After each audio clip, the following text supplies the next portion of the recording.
سلام تعنا هبلنا زخبركم تخطلت حبرة ميديا على توزينا حجنا مزينا لنا فلما قلنا قندر السطم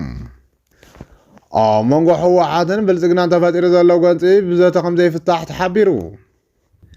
كاول قايد كسا عدر قايد تزرق حزنا ورمت كع سراوي تقراي ابز حجي اوان سراوي تقراي توسنه من سحاب انت غبر اقام وسنت بوتاتات كم زي لقاقن مجلس جنرال ود وردن دبلوماسي تواهيل زقربا خمس خنن زقل زينا وصيو تግራይ ልዕልና ኤርትራ ድሮናት 10 ዕፅፍ ብሓገዝ ከም ተረከበት እሙናት ምንጭታት ኣረጋጊጾም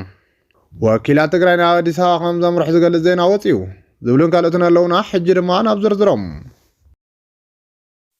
መንጎ ሕወሓትን ብልጽግናን ተፈጢሩ ዘሎ ጎንፂ ብዘተ ከም ዘይፍታሕ ተሓቢሩ ተናም መንጎ ሕወሓትን ብልጽግናን ተፈጢረን ዘለዋ ኣፈላላያት ብልጽግና ምዕራብ ትግራይ ናብ ትግራይ ክምለስ ፈቃደኛ ዘይምዃኑን ብልጽግና ንሕወሓት ኣፍልጦ ምክልካልን ከም ዝኾነ ተንተንቲ ይገልጹ ኣለዉ ኣብይ ኣሕመድ ምስ ህዝቢ ትግራይ ሰላም እየ ዝደሊ እንተበለ እኳ ምዕራብ ትግራይ ኣብ ትሕቲ ወረርቲ እናሃለወን ተመዛበልቲ ኣብ ኬንዳ እናመቱ እናሃለውን ብኸመይ መንገዲ ሰላም ክፍጠር ይኽእል ዝብል ናይ ብዙሓት ሕቶ ኮይኑ ቀፂሉ ኣሎ ስለዚ ድማ ናብ መቐለ ናይ ኣየር በረራ ምጅማርን ዘይምጅማርን እቲ ዋና ጉዳይ ከም ዘይኮነን ዋና ኣጀንዳ ተጋሩ ኣብ ትሕቲ ወረርቲ ዘሎ ግዛኣት ትግራይ ክምለስ ኣለዎ ዝብል ከም ዝኾነን እቶም ተንተንቲ ወሲኾም ገሊፆም ስለዚ ድማ ናብ ትግራይ በረራ ተጀሚሩ ኣሎ ኢልካ ምሕጓስ እንተይኮነስ ዋና ሕቶ ተጋሩ ተመሊሱ ዶ ኣይተመለሰን ዝብል እቲ ዋና ጉዳይ ከም ዝኾነ እቶም ተንተንቲ ዝገልጹ ዘለዉ ሕቶ ህዝቢ ትግራይ ዘይምለስ እንተኮይኑ ጦርነት ምቁፃሉ ስለዘይቀሪ እቲ ተጀሚሩ ዘሎ በረራ እውን ጠጠው ክብል ምዃኑ ክፍለጥ ይግባእ ክብሉ እቶም ተንተንቲ የጠንቀቑ ስለዚ ድማ ዋና ኣጀንዳ ተጋሩ ክኸውን ዝግብኦ ምምላስ ኣብ ትሕቲ ወረርቲ ዝርከብ ግዛኣት ምምላስ ብሰላሕታዊ መገዲ ናፃነተ ዝርከብ ተመዛባላይ ክኸውን ከም ዝግባእ እዩ ዝንገር ዘሎ እዚ ከምዚ ኢሉ እናሃለወ ኣብ ምዕራብን ደቡብ ትግራይ ጦርነት እናቐፀለ ከም ዝርከብ እዩ ዝግለጽ ዘሎ በቲ ኣብ ደቡብ ትግራይ ዝካየድ ዘሎ ጦርነት እንትጅምር ኣብ ደቡብ ትግራይ ዝካየድ ዘሎ ውግእ ፍሉይ ዝገብሮ ኣብ መንጎ ክልተ ኣሕዋት ዝካየድ ዘሎ ውግእ ስለ ዝኾነ እዩ ክብሉ ፍልፍላት ይገልጹ ብመሰረት ሓበሬታ እቶም ፍልፍላት ኣብ ሓራ መሬት ዓፋር ተመስረተን በዓል ናይ ሰላም ሓይሊ ትግራይ እናበለ ጽውዕን ሓይሊ ብሰራዊት ብልጽግና ፍሉይ ሓይሊ ዓፋር እንተሓዚሉ ናብ ደቡብ ትግራይ ዋጅራት ከም ዝኣተወን ክሳብ ራያ ይቕፅል ከም ዘሎን እዩ ዝግለጽ ዘሎ ኣማጻ ሓይሊ ትግራይ ብድሕሪቱ ሰራዊት ብልጽግና መሻርክትን እንዳተሰለፈ እኳ እንተኾነ እቲ ዓማጻ ሓይሊ ትግራይ መሪሑ ኣቱ ስለ ዘሎ ከቢድ መስዋዕቲ ይኸፍል ከም ዘሎ እዩ ዝንገር ዘሎ እቲ ውግእ ኣብ ዋጅራት ተጀምረ እንትኸውን ሕጂ ግን ናብ ራያ ይዛመት ከም ዘሎ እዮም ፍልፍላት ዝሕብሩ ካብ ደቡብ ትግራይ ተረኸ ተወሳኺ ሓበሬታ ከም ዝገለጾ ኣባላት ዓመጻ ሓይሊ ትግራይ ብበዝሒ ከም ተሰውእን ተወሰኑ እውን ከም ዝተማረኹን እዩ ዝግለጽ ዘሎ ብቐድሚት መሪሑ ኣቱስ ከም ዘሎ ዝንገረሉ ዘሎ ዓማጻ ሓይሊ ትግራይ ውግእ ኣብ ዝሕይለሉ ግዜ ድሕሪት ክሃድም ከም ዘይፍቀደሉን ድሕሪት ክሃድም እንተኢሉ ብሰራዊት ኢትዮጵያ ስጉምቲ ከም ዝውሰደሉን እዮም ፍልፍላት ዝሕብሩ ስለዚ ድማ ዓማጻ ሓይሊ ትግራይ ዘለዎም ኣማራፂ ወይ ንሰራዊት ትግራይ ኣሸኒፉ ንቅድሚት ምግስጋስ ወይ ድማ መስዋዕቲ ምኽፋል ከም ዝኾነ እዩ ዝግለጽ ነዚ ስዒብ ድማ ኢድ ናይ ምሃብ ዕድል ዝረኽቡ ኣባላት እቲ ዓማጻ ሓይሊ ዕድለኛታት ከም ዝኾኑ እዩ ዝንገር ዘሎ እቲ ዘሕዝን ነገር ግን ተጋሩ ብተጻራሪ ኣንፈታት ተሰሊፎም ሕድሕዶም ይጣፍኡ ምህላዎም እዮም ክብሉ ምሁራት ይገልጹ እቶም ምሁራት ወሲኾም ከም ዝገለጽዎ ተጋሩ ዘለና ኣፈላላይ ብዘተ ክንፈትሖ ኣለና እምበር ናይ ደመኛታት ጸላእ ትግራይ መሳርሒ ክንከውን የብልናን ክብሉ ይገልጹ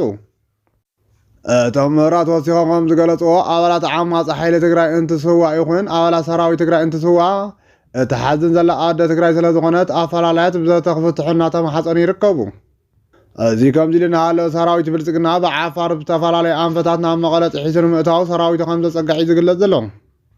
ካብ ፍልፍላት እናተረኸበ ሓበሬታ ከም ዝገለጾ መቐለ ምቁፅጻር ኣብ ትግራይ ዘሎ ኩነታት ምቁፅጻር ኢሉ ዝኣመነ ስርዓት 4 ኪሎ መቐለ ብቐሊሉ ከም ዝቆፃፀራ እዩ ዝንገር ዘሎ መቐለ ንምቁፅጻር ድማ ዓሰብ ንምቁፅጻር ዝብል ምኽንያት ኣብ ክልል ዓፋር ዘስፈረን ድሮናት ነፈርቲ ውግእን መካናይዝድ ሓይልታትን ከም ዝጥቀም እዩ ዝግለጽ ዘሎ ሰራዊት ብልጽግናን መሻርክትን ብያሎ ከቢድ ውግእ ከም ዝጀመሩ እዮም ፍልፍላት ዝገልጹ ዘለዉ ኣብ ያሎ ዘሎ ጦርነት ሎሚ ተጀመረ እንተይኮነስ ንዓመታት ዝቕፅል ከም ዘሎ እዩ ዝንገር ዘሎ ሰራዊት ትግራይ ብመዳፍዕን ሞርታርን ናይ ጸረ መጥቃዕቲ መልሲ ይህብ ከም ዘሎ እዮም ፍልፍላት ወሲኾም ዝገልጹ ዘለዉ ይኹን እምበር ብወገን ሰራዊት ትግራይ ይኹን ብወገን ብልጽግናን መሻርክትን ዛጊድ ዝበፅሐ ክሳራ ብዝምልከት ክሳብ ሕጂ ዝርዝር ሓበሬታ ምርካብ ከም ዘይተኻእለ እዩ ዝግለጽ ዘሎ ሰራዊት ብልጽግና ሓደ ክፋላት ደቡብ ትግራይ ማለት እውን ኣላማጣን ኮረምን ዓመታት ዓሪዱ ጸንሐ እንትኸውን ሰራዊት ትግራይ ኦፕሬሽን ኮንስሪ ዝብል ሓበሬታ ስለ ዝበፅሖም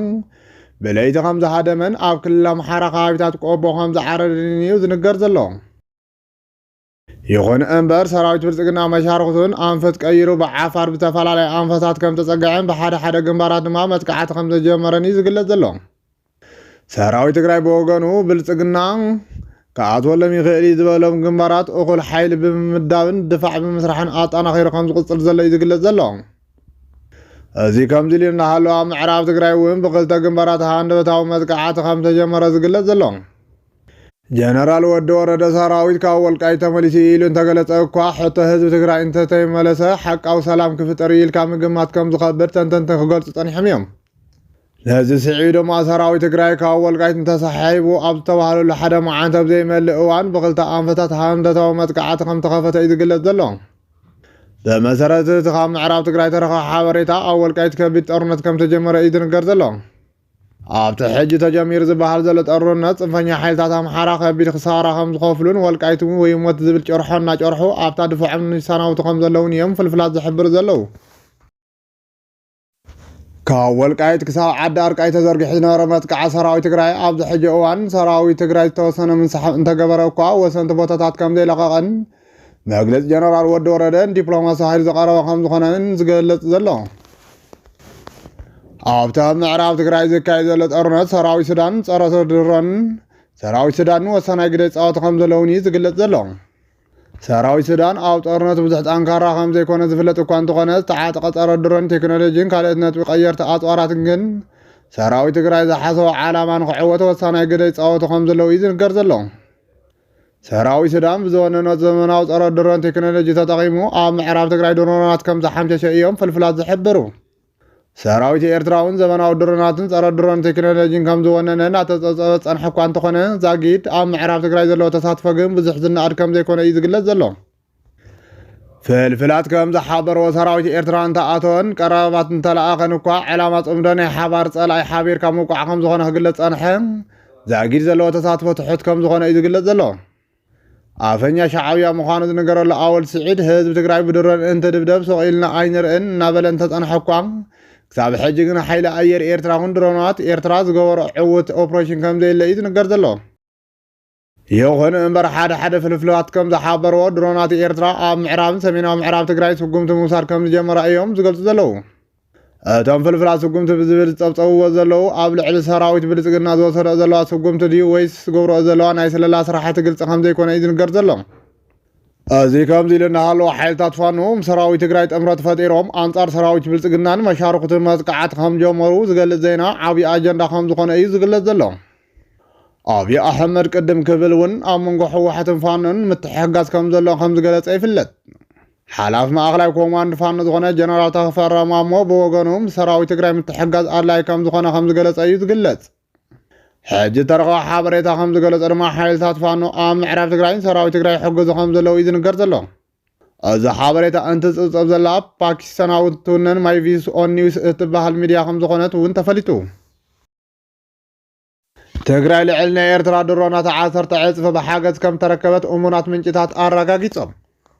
ፈለገ ሚድያ ዝተባሃለ ትማሊ 28 ጥሪ 2018 ዓ.ም ዘቃሎ ሓበሬታ ናብ ትግራይ ድሮናት ከም ዝኣተዋ ሓቢሩ። ትግራይ ብናይ ቀይሕ ባሕሪ ኣሰላልፋ ምድራውን ማያውን ኣሰላልፋ ማይ ኣባይን መሰረት ዝገበረ ልዕሊ ናይ ኤርትራ ድሮናት 10 ዕፅፊ ብሓገዝ ከም ተረከበት እሙናት ምንጭታት ፈለገ ኣረጋጊጾም። ከም ሓበሬታ እቶም ምንጭታት ካብቶም ናይ ትግራይ ስትራቴጂካዊ ኣመራርሓ ኣባላት ሓደ ኣብ ምስሳይ ስሉጥ ቴክኖሎጂ ተዋፊሩ ከም ዘለን ካብ ሕሉፍ ጌጋታት መኸተ ብምምሃር ትግራይ ወናኒት ተኸላኸልትን መዕነውቲ ቴክኖሎጂታት ትኸውን ከም ዘላ ላዕለዎት ሓለፍቲ ወታደራዊ መራሕቲ መቕረብ ፈለግ ኣረጋጊጾም ኣለዉ ይብል። ኣብዚ ሕጂ ሰዓት ናይ ኣሰላልፋ ክፍተት እኳ እንተሃለወ ናይ ዝሰልጠና ሓይሊ ሰብን ቀረብ ቴክኖሎጂን ከም ዘየለ ግና እቶም ምንጭታት ኣረጋጊጾም ኣለዉ ብምባል ንኹነታት ትግራይ ይገልጽ። ሓይልታት ጸጥታ ትግራይ ጀነራል ታደሰ ወረደ መልክዕ እንተዘይሒዙ ካብ ስልጣኑ ንምውጋድ ናይ ሓሳብ ልፍንቲ ከም ዝወገኑ እውን እቶም ምንጭታት ተሓኒም ኣለዉ ክብል ፈለግ ሚድያ ሓቢሩ ኣሎ። ኣመራርሓ ኮማንድ ሰራዊት ትግራይ ሓድሽ ኣመራርሓ ግንባራትን ሹመትን ስልያን ኣመዓራርዮ ኣሎ ዝበለ ኮይኑ እቲ ሚድያ እተን ድሮናት ካበይ ከም ተለገሳ ወይ ከም ተዓደጋ እቶም ምንጭታት ተቆጢቦም ኣለዉ ይብል።